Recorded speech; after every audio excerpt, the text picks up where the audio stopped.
in 2018, I decided to try my hand at submitting to IPC for the first time. So I submitted 2 images. Both of them were in the artist category. This image that you see on your screen is titled A Royal Reunion. And it was my very first time trying to paint since grade school. So this took me, no exaggeration, hundreds of hours because I didn't know what I was doing. I didn't know Photoshop that well. I was just fumbling along and asking people to give me critique, and then I would work on it a few hours and then show it to somebody else again. And to make a long story short, this image merited at IPC. I think I got 84 or thereabouts, I'm not sure. So this is one of 2 images that I submitted that year. The other image is my very first composite ever in my life. And this is the image. So this one did not merit. And the lessons that I learned from this composite was, first of all, this was a location shoot in an antiques store. And if you've ever been in an antique store, they're really crowded. They've got a lot of stuff. I wasn't allowed to move any of the furniture. And so there were only certain angles that I could put my camera and certain places where I could put my lighting. I was also under time pressure because the owner of this store, while I told her that I'm bringing children and I'm bringing gear, she only wanted me there for 30 minutes. I wasn't able to see the location ahead of time, so I was improvising with children who were rowdy and running around, and there's lots of fragile, valuable things around, so we were all a little bit nervous about that. I wasn't able to pre-visualize what I wanted to do. So this was all on the fly, and I did the best I could, but it didn't merit. Okay, so what we need to talk about now is the categories that you can enter a composite into. So this is a new category that was created for 2020, and it's called Creative Open. It's a subcategory of photographic open competition, and merits count towards the Master of Photography degree. According to PPA, the definition is as follows. This category consists of images that have additional photographic elements not created by the maker. All the other PO rules apply, with the exception that an entrant must choose to use photographic elements in the image not created by the maker. These photographic elements must be shown in a guide image. The purpose of this category is to allow makers to enter everyday images that may contain digital backgrounds or other photographic elements not created by the entrant. All necessary releases are required. The jurors will evaluate the entire image, but the photographic elements that were created by the maker must still be merit-worthy as the overall image. Okay, so that's the new category. The other category, which has existed for some time, is called Artist Open. This is a subcategory of the artist competition, and merits count towards the Master Artist degree. There's no definition for this category, but from observation, I've seen that there are composites, there are digital paintings, and there are other works like the ones where you spin an image to make a geometric shape. The closest I could find to finding a definition was from Professional Photographers of Michigan. And I believe that this was written prior to the creation of the Creative Open category. They wrote, if you have created an image using elements that you yourself have not photographed, it must be entered into the Master Artist. Guide images must be included, showing all elements used in the creation of the image. You're being judged on your artwork, not your photography skills, but the final image is still being judged by the same 13 elements of a merit image, with the additional being technical difficulty. So we don't have a lot of guidance.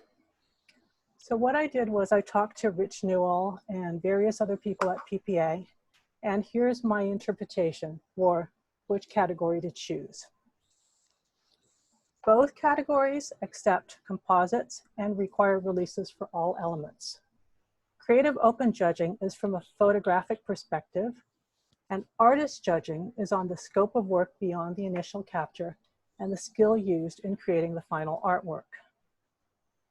Creative open requires guide images for all non-maker elements only, and artist requires guide images for all elements used. Creative open, at least one element, the subject, must be photographed by the maker, whereas for artists, you're not required to do any original photography. Any questions? No questions, okay, we'll move on. So let's take a quick look at the finalists in the Creative Open category from 2020, just as a quick survey. Okay. So this is the Creative Open category. Oops. Okay, so looking at the thumbnail, you can see that this is a background swap, possibly with some painting techniques added in. And this thumbnail shows that just the linkages were an element not created by the maker, and everything else was photographed by the maker. There's my image. There's another of my images. We aren't seeing the images, Rosalind. You're not? Oh, okay, let me figure out how to do that. 1 second. Okay, start sharing screen. Okay. Now do you see it? Yes. Okay. Yeah. So let me go back to the beginning here. Okay, there's the background swap with the painting. There's a composite using that one element. There's my image. There's my image. This is another composite. And this is a standard portrait, except the prey and the dog's mouth was added as an element that was not photographed by the maker. This is a background swap, and this is a background swap, and this is a background swap with some painting, and there's a composite. This one is a composite using the smoke elements, and here she added the mouse. And that's a composite with the water elements. And this one, it appears that the photographer shot the model on the green screen and included that in the thumbnails. So you're not required to include in thumbnails what you did photograph for this category, but since it's the first year, there may have been some confusion. And then another composite. So that's it for the Creative Open category. I'm going to switch back to my other screen now. Okay, so out of the 15 finalists in the Creative Open category, 5 were just straight background swaps, and the remainder were composites with one or more elements added. In the artist category, let me switch over there again. Let's see. Okay. So here's the artist category. Composite, composite with painting, composite with painting, painting, composite with painting, composite no painting, composite with painting, composite with painting, and painting. So switch back again. This is kind of cumbersome, switching back and forth. All right, so out of 10 finalists, 3 were just straight paintings and the remainder were composites with or without painting. So as you can see from my first composite, it's important to shoot with intent and do your homework ahead of time, which I didn't in that case. When you're doing the capture, you can shoot on whatever background you like. The standard ones are black, gray, white, or chroma green.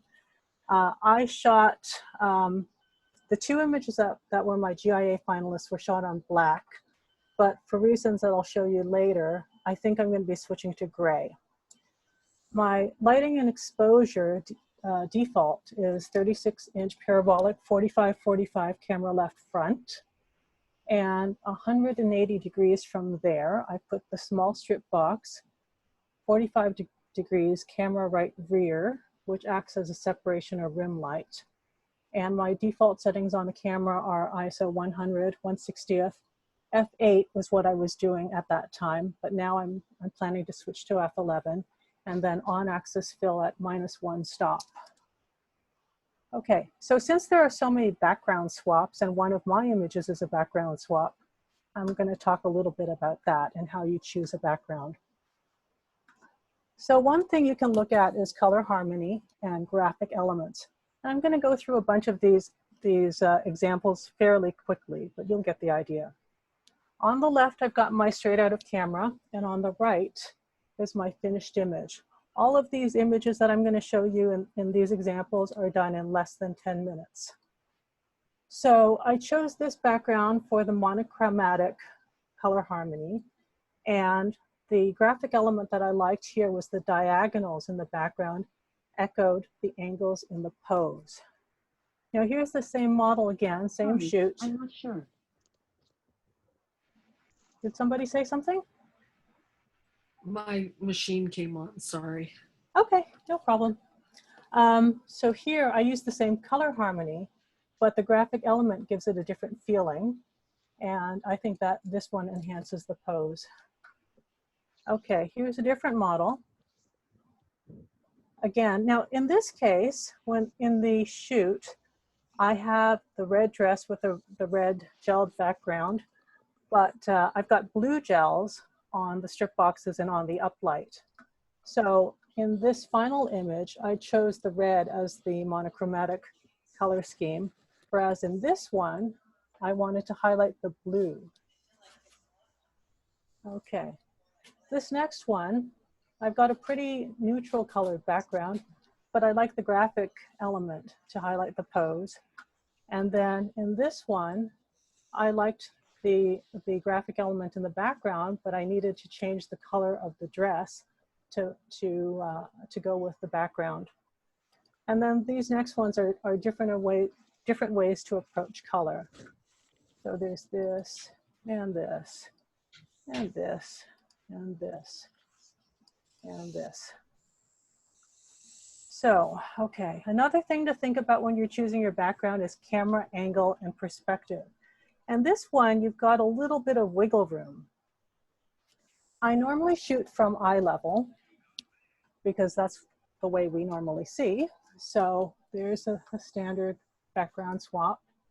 And in this one, you can see that the perspective gives you a slightly different feeling of the camera angle, even though it is exactly the same camera angle. And in this one, you can see that I'm shooting more or less from eye level, maybe just a touch lower, but by changing the background, I give you the impression that it's shot from a lower angle. Okay, the next one is direction of light and scale. So when you choose a background, you've got to think of how tall the model is or the subject is, and it's got to fit with the background. Now, let's talk about direction of lighting in this one. The lighting is from camera left. You can tell by the very diffuse shadow, camera right on the backdrop. I wanted to enhance the direction of light to match the background that I chose. So I did that by adding shadows. And when you add shadows, you have to be careful of the shadow density, that it matches the shadow density of the existing background. Now, this next image is the same model, same outfit, same lighting, but I wanted to downplay the direction of light and make it look flatter. So that's how I did that. Here's another one, direction of light, and another with direction of light. And this one's about scale. So I wanted a more dramatic background for her. And so I chose a building where the direction of light is similar to what's on her. And by adding the shadow on her, that supports the story of the direction of light. And then here's another one. Okay, the next element to look at is how the background that you choose supports the story or the mood that you're trying to convey. So on the left is my straight out of camera. And I wanted this to still have that kind of dark mood. Whereas with this one, it's more of an uplifting mood just because of the change in the background and how I color toned the image. Okay, so my second time entering IPC was this past year. And what happened was, after that first time entering, I was so disappointed by my composite not meriting that I put down my camera for about 1.5 years, and I did nothing. And life got in the way as well. So a month or two before this IPC, I woke up one day and I thought, IPC deadlines are coming up. Maybe I should put something together. And so that lit a fire under me, and I put together 8 images, 2 full cases, 1 for photographic open and 1 for artist. In photographic open, under the creative open category, I submitted 2 composites out of the 4 images. And in artist, I submitted 4 paintings. Out of all of that, I got 7 merits out of the 8. And the 8th one would have merited had I done the guide images correctly. So I was pleased with that. So we're going to now talk about my first GIA finalist image, which is a straight background swap, just like I've been showing you all this time. So I will now swap over to Photoshop. Okay, so can you see my screen? Not yet. Okay, so there's my straight out of camera image. Still not showing up on your Not screen. seeing it yet. Oh, okay. Let me check how to do that.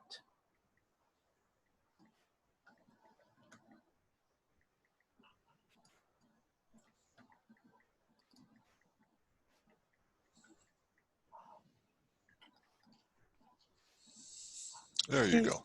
Okay, good. There's my straight out of camera image, shot in my little studio. I found a background that I liked. Here's the background. Why did I choose this? I liked the color tonality. I liked the graphic element of the leading lines of the light rays. And I felt that it was the right mood for this kind of steampunk image that I had. So it supported my story. So what I want to teach you now is how I do extractions, because extractions are pretty important in compositing. And a lot of this I had to figure out for myself. So I'm hoping to save you guys some time by teaching you how I did this. So let me get a sip of water. Okay, so from my original capture, I duplicate the layer and then I turn off the underneath one. Now I'm going to use Refine Edge. So with the newer versions of Photoshop, you go to your 4th tool, which is called Quick Selection or Magic Wand. It doesn't matter which one you choose. And then this, up at the top, you get 2 buttons. One is Select Subject and the other one is Select and Mask. Can you guys see my cursor? Mm-hmm. Okay, good. All right. So I'm going to use the Select Subject, and then through the magic of Photoshop, it's going to figure out what the subject should be. Now, this isn't a perfect selection.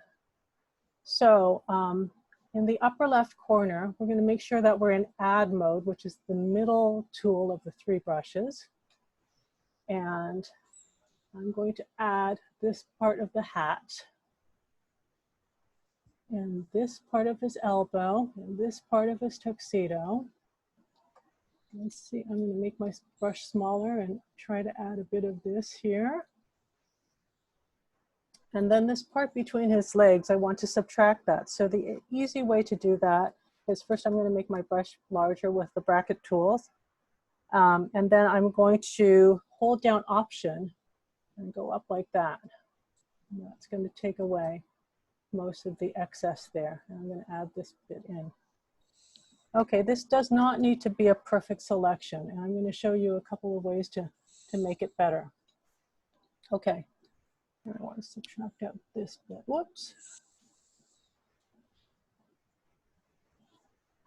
Okay, it's not going to be perfect. All right, that's close enough. So now I'm going to click Select and Mask, and that's going to bring us into the Refine Edge tool.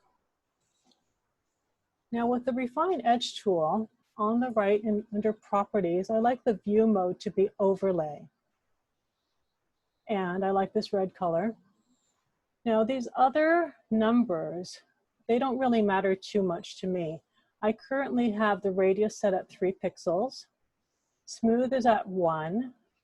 Feather is at 0.5. Contrast is at 1.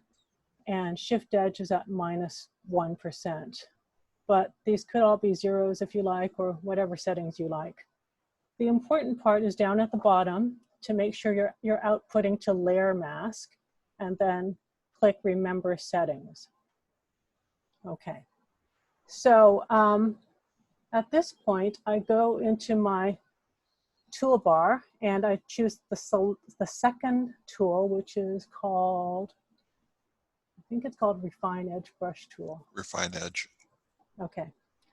And then you can use your bracket keys to make your brush larger or smaller. And I found that the quickest way to do this is to run relatively quickly all around the perimeter. And I do it in sections. So I go like this. Can you see what I'm doing? I'm just going around a section of the perimeter at a time, relatively fast, and then waiting for the computer to catch up.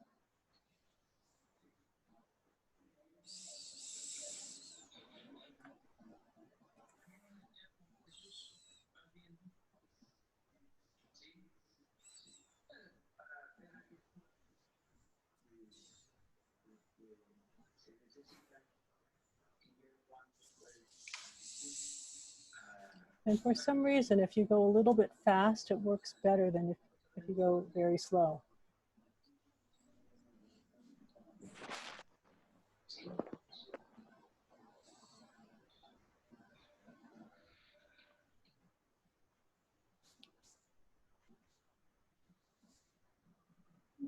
But it looks like it's bleeding. Yes, and we're going to fix that in the next step. So you're not going to have a perfect result from here, but that's okay. We're going to hit OK. Did you decontaminate the thing, the selection? I haven't played with that, and you know, I'm pretty new to all of this, so if that helps, then by all means use it. But this is my kludgy way of doing it. Okay, so from here you can see that it's not a perfect selection. So I'm going to edit the mask, and to do that I'm going to hold down Option and I'm going to click the mask. So there's my mask, and you can see all the fuzziness. So this trick I learned from my mentor, Eric. Okay, we're going to select the brush tool by hitting B, and then we're going to change the brush mode to Overlay. And then the opacity for the brush can be 8, 80, 90, 100, whatever you want. And since we're editing the mask, we're using the default colors. So what I would first do is switch to the white foreground color, and I would go around the inside of the image to clean up some of the messiness in the mask. So the magic of the overlay mode is that even if I change the opacity to 100 and I'm painting in white, if I paint on the black part, nothing happens. It's only going to affect the white part. See that? So at this point, I won't go over it too much because I don't want to expand the selection too much. And then I'm going to switch to black, and I'm going to go around the outside of the image and clean some of that up in overlay mode. So depending on how you shot it, your results can vary at this point. So part of the problem was that I shot this on black and there wasn't enough contrast between the backdrop and the subject. So that's why I'm thinking that in future I'm going to shoot on gray. Is this all making sense so far? You guys, chime in if you have questions.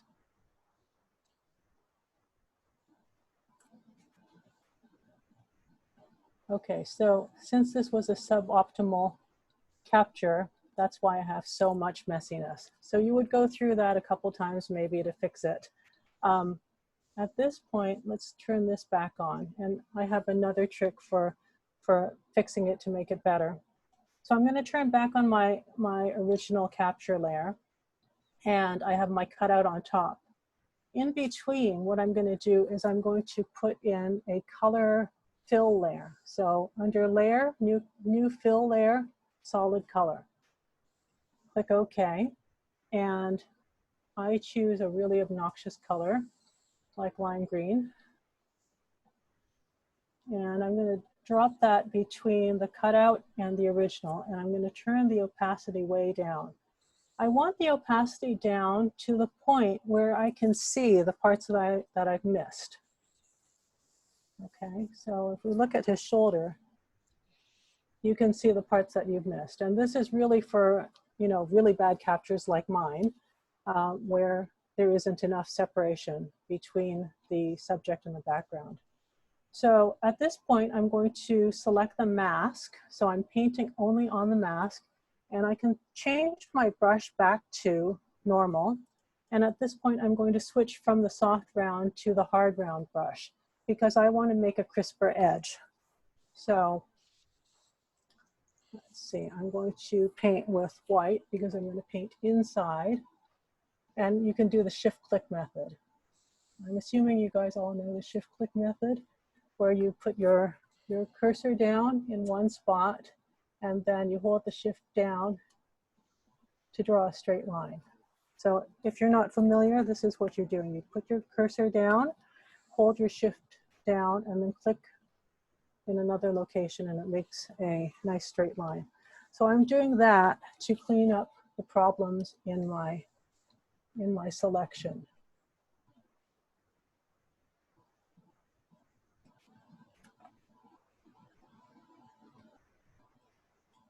And I'm not going to do a perfect job here. I just want to show you.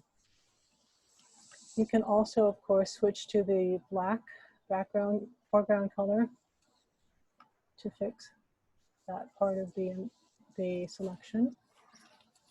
And you'll go around and do your whole image.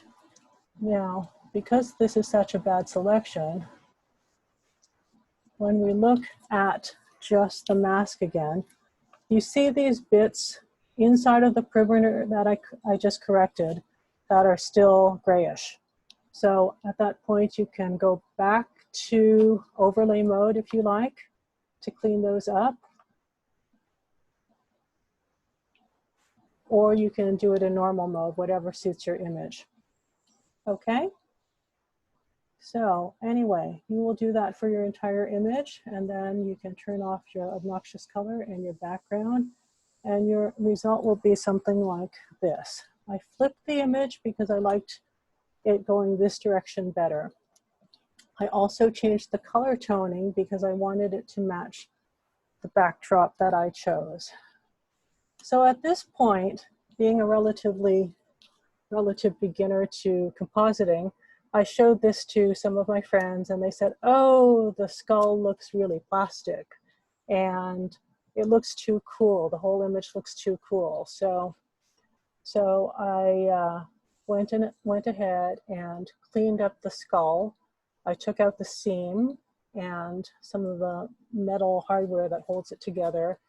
I applied a texture, which I masked in, and I did a little bit of dodge and burn, or in this case, I prefer screen and multiply rather than dodge and burn, because dodge and burn changes the color tonality, whereas screen and multiply do not. Okay, so then I do a merge visible, and that's my final image. Any questions?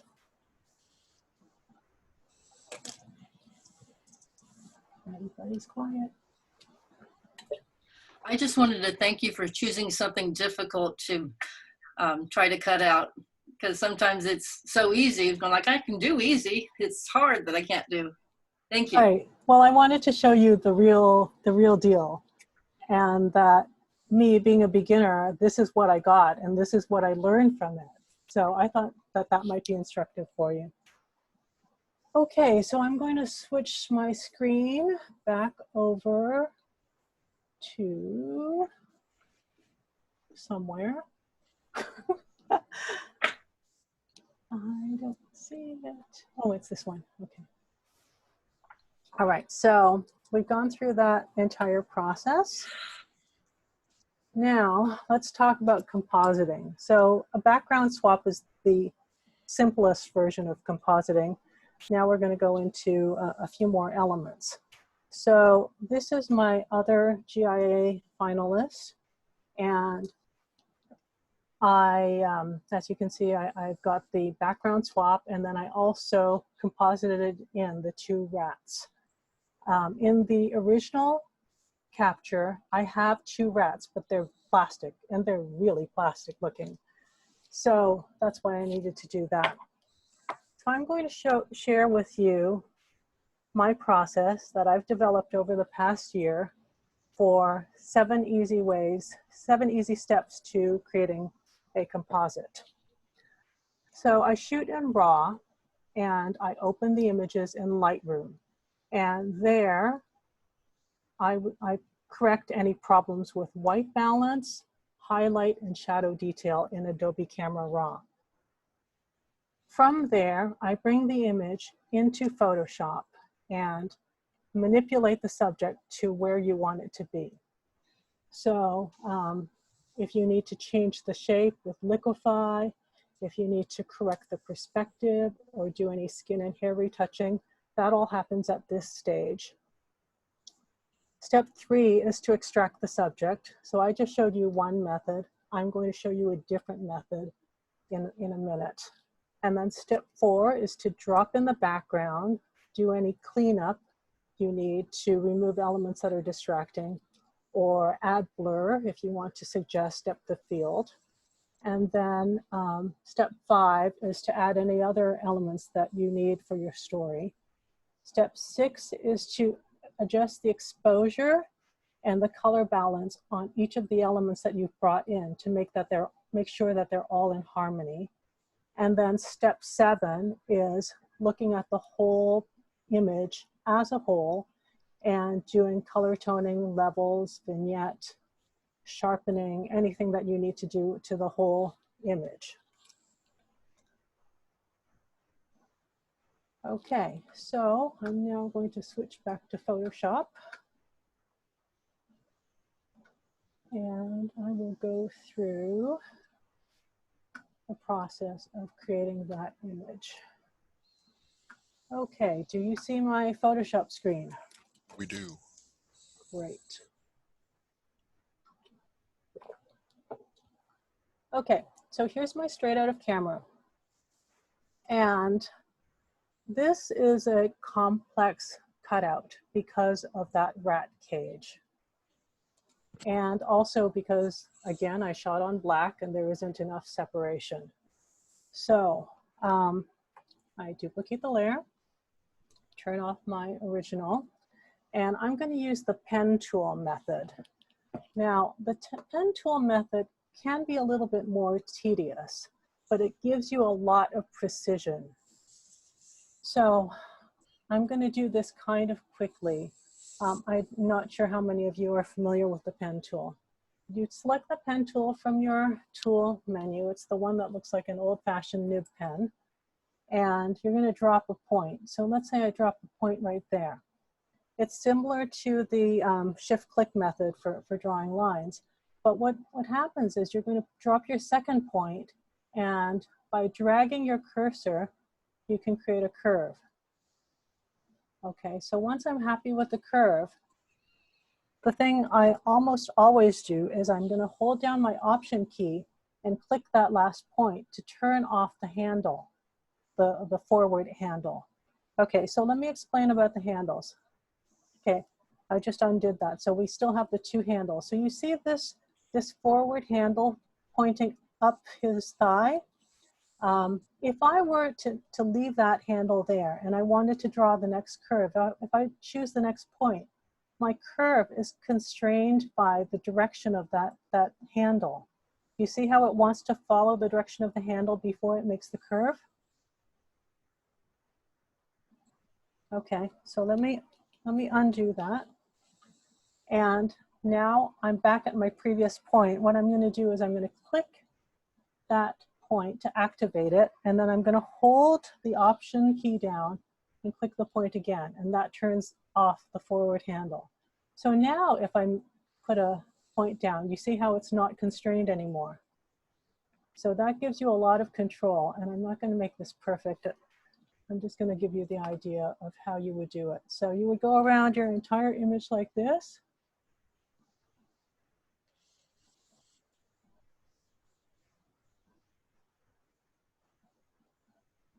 Okay, let's say that I'm just going to make this my selection.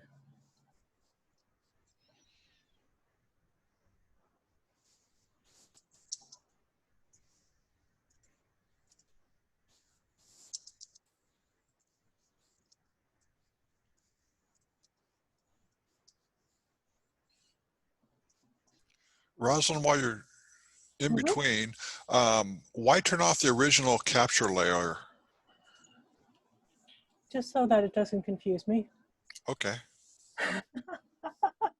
I'm easily confused.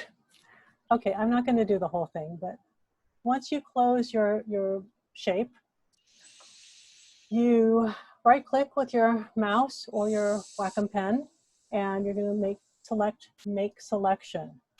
And here you can feather your radius if you like. Make sure you are you've selected New Selection, and then click OK. And now you have a selection. So once you're happy with all of that, all you do is you click your layer mask icon, and there's your cutout. Easy peasy, right? And if you're careful, you end up with something like that. And now you can see the complexity of all the cutouts inside the rat cage and why this pen tool works really well for this. Let me turn on a color fill layer so you can see it better. Okay. So now I'm going to turn on, the next step is the background. So I've dropped in this background, and let me just show you the size of this background. Can you see how huge the background is? And I'm only using this little portion of it. The reason I'm using this portion is for the scale of the subject to the background. He needed to be relatively the right size for the doorways and the windows. Okay. Oops. Okay, so once you've got your background cropped the way that you want it to be, what do you notice about the background?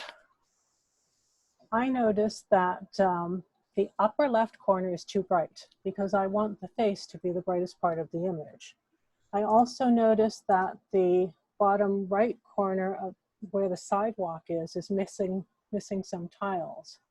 So I cloned the tiles in, and then I added a fill there, which I put on multiply mode, and I masked that in. So now I'm pretty happy with the background. Okay, so now I need to do something about the rats. So when you zoom into the rats, they are really plastic looking. really terrible. So I went on the internet and I found some stock photography of rats that are, relatively speaking, the right shape and angle to match my plastic rats in the original capture. So I masked those in, and here's what I've got. So now I'm looking at the image, and it's not bad, but especially that hanging down rat looks too bright. So what I did now at this point is I select my subject layer and my rat layers, and I merge them into a new layer. Okay, so put that there and turn these off. Oh, I think I just accidentally also included the background layer. So anyway, let me just redo that again. So just the subject and the rats, and then merge those into a new layer, and then turn back on my background. Okay, so so to dodge and burn the rats, what I'm going to do is I'm going to hit B for brush, and I'm going to change my brush mode to multiply. And I probably put it at about 20 or 30%, so I'm going to hit 2 for 20. I always leave the flow at 100, but your mileage may vary. And now I'm going to option click to sample the color of the mouse or rat. Okay, so when I'm happy with that, what I would do next is I'm going to make a new layer, a new empty layer above, and I'm going to turn that, actually I'm going to turn that to multiply mode and turn my brush back to normal mode and paint on that layer, okay? So now I can just do this in a couple quick swipes, and that fixes the how dark the rats are, okay? And then of course you can create a clipping mask, and there you go. All right, so the subject. Okay, so here is again where my inexperience and lack of Photoshop knowledge shows itself again. After I did the burn layer, or the dodge and burn layer, I looked at this cutout and I thought, that cutout is too sharp. So I want to make blurred edges. So I took that layer and I duplicated it twice. And on the first one, I ran a Gaussian blur, and that's what I got. And that made the cutout soft enough around the edges for what I wanted. And then the other layer, I ran Vivisa on it because I wanted to slightly change the lighting and the sharpness. So I did that. And then I masked out the edges so that the blurred edges from the layer below showed through. Today, if I were to do this, I would do something different. I would most likely use the mixer brush to paint along the edges to soften them. But this was inexperienced talking. Okay, so then I was mostly happy with that result. And so I would Command Option Shift E to merge everything into a new layer. And then I decided to run bleach bypass on it because I like the way it desaturates things and makes it look crisper and edgier. So at this point I looked and there wasn't enough detail in the gentleman's pants. Let me show you from the straight out of camera. You see all those wrinkles were missing. I felt that we needed more detail there. So I used my brush tool with multiply mode and screen mode, and I drew in all of those wrinkles where I wanted them to be. And then I turned the opacity on that layer down a little bit. Oh, maybe to about there. And that's my final image. So that covers what I wanted to show you. And please let me know if you have any questions.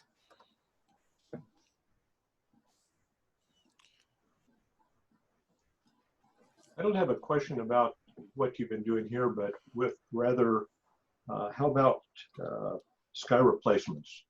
If you do a sky replacement on something, do you have to put in one of those two modes to enter them? Which two modes are In you other words, referring to? the two options. Master artist. Yeah.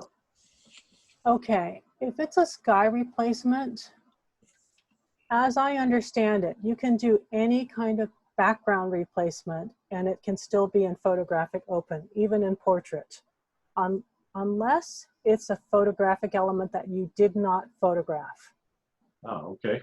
So if you photographed the sky and you photographed the subject with any kind of background, you can replace the background with your own photograph as a background swap, and it can still go into any photographic open category.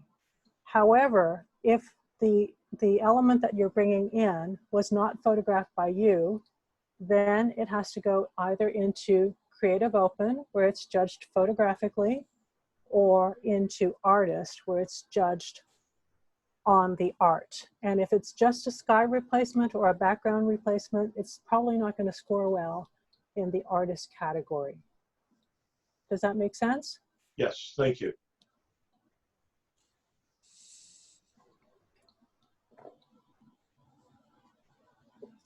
Now, I know I talked kind of fast because I have a tendency to do that because I assume everybody is following along with me, and I'm a little nervous because it's my first time teaching you guys. So, so I ran through that in record time and I still have 8 minutes to spare. So any other questions? I think that covers it. Okay. Well, thank you, Rosalind. I do appreciate you sharing your wisdom with us. And I want to thank a whole lot of people out there showing up today. That was fantastic. Next Tuesday, we'll have Bob Coates on to talk about something in Photoshop. We haven't worked out exactly what he's going to show us, but knowing Bob Coates is going to be magic. So you don't want to miss that. I posted in the chat the invite to that. I hope everybody got it. And look forward to seeing you guys next week. Thank you very much for joining us this week. Thanks, everybody. I'd like to thank Rosalind. Those were very impressive. I'm really impressed with your work. Thank you for sharing. Well, thank you. So, you know, those are my second and third composites in my entire life. Wow. So if I can do it, you guys can all do it. And so I'm expecting all of you to submit composites in our next IPC in October. And this will also be put on YouTube, hopefully by tonight, recording of this. Just go to my YouTube channel, which I also posted in the chat as well, so you can see that there. And thank you very much, and we will see you guys next week. Thank you. Thank you. All right. Michael. You Bye. bet. Thank See you. you all later. Bye. Bye. Thank you. See ya.